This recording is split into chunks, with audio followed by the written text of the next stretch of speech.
Криптовалутите се покачват главомолно последните няколко седмици и хората са поудели по тях, така че ако сте мислили по какъв начин искате да навлезете в криптосвета, ето няколко неща, които смятам, че трябва да знаете. Криптоборсата има над 25 000 сигурно криптовалути, но ако сте новобранец, ето единствените, които имат значение. Топ 3 криптовалути са биткоин, етериум и Solana. За биткоина искам да го мислите като дигиталното злато. Винаги ще има само 21 милиона биткоина, няма откъде повече да се изкопае след това и когато нещо е така по-лимитирано, то поддържа стойност, особено когато има инфлация и хората се насочват към нея, когато някоя валута е нестабилна. Хората са толкова лоялни към биткоин, просто защото има определена бройка и също е децентрализиран. Етериума е основоположника на така по-техничната част в криптото. Може да мислите за него като децентрализираният Apple App Store. Двата му дава поле за изява за смарт контракти, проекти и NFT-та. Доста гъвкав е, много неща могат да се правят, но е бавен. И стигаме до Solana, която е по-бърза, по-нова и като цяло по-евтина за използване. Solana за сега е дом на изключително много нови мемкоинове и като цяло апликации. Цените и на трите в момента са били изключително много пъмпвани. Биткоин е около 110-111 хиляди долара, етериум е около 2600 и Solana е около 170 долара. Голяма част от този пъмп от това движение се движи от институциите, от институционни пари. И междувременно има все повече регулации за криптото в Европа и в Азия, докато в Щатите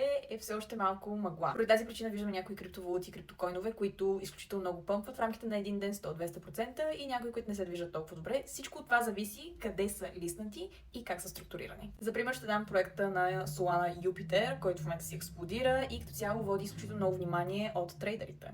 Там има волативност и има FOMO. И разбира се, освен тези трите, които ви казах, останалите се наричат алткоинове, което е буквално всичко, всяка една валута, всяка една криптовалута, която е различна от биткоин и етериум. Някои от тях, между другото, са създадени така, че да таргетират точно определен проблем и да го резолвират, но повечето от тях всъщност са спекулативни. И виждам, че повечето хора се кефат по тръпката да намерят следващата криптовалута, която да е по-такава спекулативна, която потенциално да им даде 100% възвръщаемост, но цялото това нещо, цялата тази дейност си е изключително опасна за финансите ви. Когато чуете за такава криптовалута, най-вероятно ще влезете най-отгоре и ще си загубите парите. Понеже криптото работи 24/7, включително събота и неделя, ви препоръчвам да използвате лимит ордери, т.е. чакащи поръчки, за да може да не загубите пари докато спите. Чакащите поръчки може да кажете кога точно трябва да купите и кога да продадете, докато ако изберете в момента да купите или в момента да продадете, давате право на самата борса да ви изпълни поръчката, на която цена тя реши. Използвайте алърти. В повечето криптоброкери може да сложите сигнал да ви каже, че в момента цената не е коя си точка. Използвайте стоп-лосове. Разбира се, инвестирате в проекти, които наистина сте проучили и разбирате